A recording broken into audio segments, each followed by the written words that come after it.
Hello, Genesis family. It's Dustin again with you all as we are continuing on in our Lent devotional series. Today, I have the opportunity to talk about Matthew chapter 22, verses 1 through 22. Here, Jesus is having some very interesting teaching as he is engaging the people, and particularly Pharisees and religious leaders are a part of this crowd. And Jesus gives this parable, the parable of the wedding banquet, which is one that is very strong in the truth that it is projecting out, because it is a direct criticism of the Pharisees who are in the crowd that Jesus is talking to. Jesus tells this parable about this wedding feast. And in the wedding feast, everyone that the king invited rejected the king's invitation. Even more so, as the heralds of the invitation, they assaulted and killed the servants of the king. The king judges them, and he responds with retribution on those who, one, refused the invitation, and secondly, on those who killed the servants. And then he gives invitations to anyone who would come. But an interesting thing happens at the wedding, that there is one there. They find a man who has come and he is dressed in his own garments, not in the wedding garments. And this man is cast out. Something very important to understand about this parable is that it is speaking directly towards the reality of self-righteousness, works righteousness. One of the things is that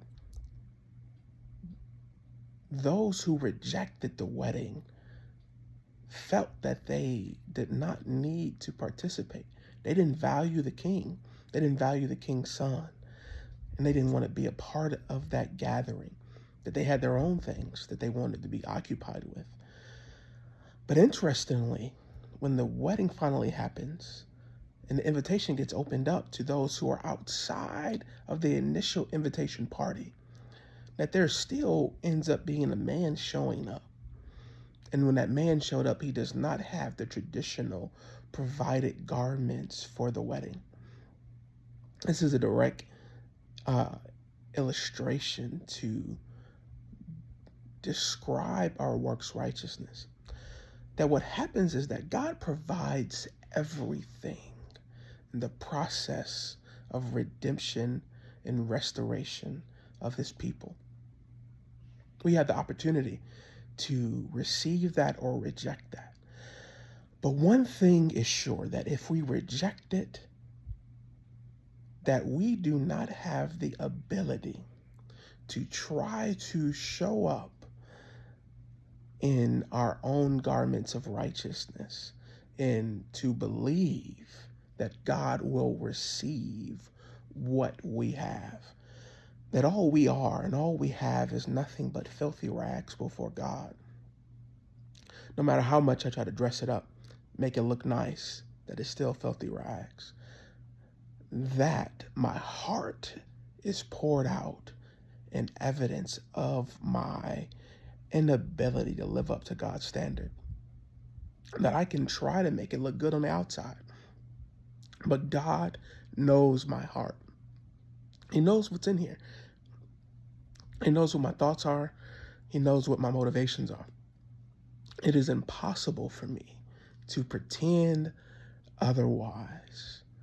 And what happens here is that this man who comes and thinks that he can just fit it in the wedding in his own garments is quickly spotted and seen that he has not received the gift that the king was offering, but it came in a way that was not afforded to him. Let us guard our own hearts that we don't do the same. The Pharisees receive this parable and they initially go to try to criticize Jesus and catch him up. And so in the next parable, we see them trying to get Jesus stuck in this question about whether or not they should pay taxes to Caesar. to the Roman Empire to try to see whether or not Jesus would make the error of siding with the Romans or siding with the Jewish people and against the Romans. Both of them putting him kind of in this bad place. But Jesus, in his wisdom, responds, whose face is on the currency? Is it not Caesar? Give to Caesar what is Caesar's. Whose image do you bear? The image of the one true living God. Give to God what belongs to him. Give to Caesar what belongs to Caesar. Give to God what belongs to God. You bear his image. You belong to him. All of who you are, all that you have belongs to him. Give to God what belongs to God. We belong to God. Are we willing to give ourselves to him?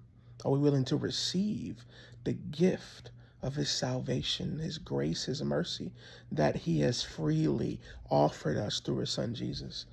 Or are we going to reject him and give ourselves to something else? Be encouraged, be called up, be challenged. Allow your faith to be deepened and your hope and joy to be increased. Love you all. Take care. Amen.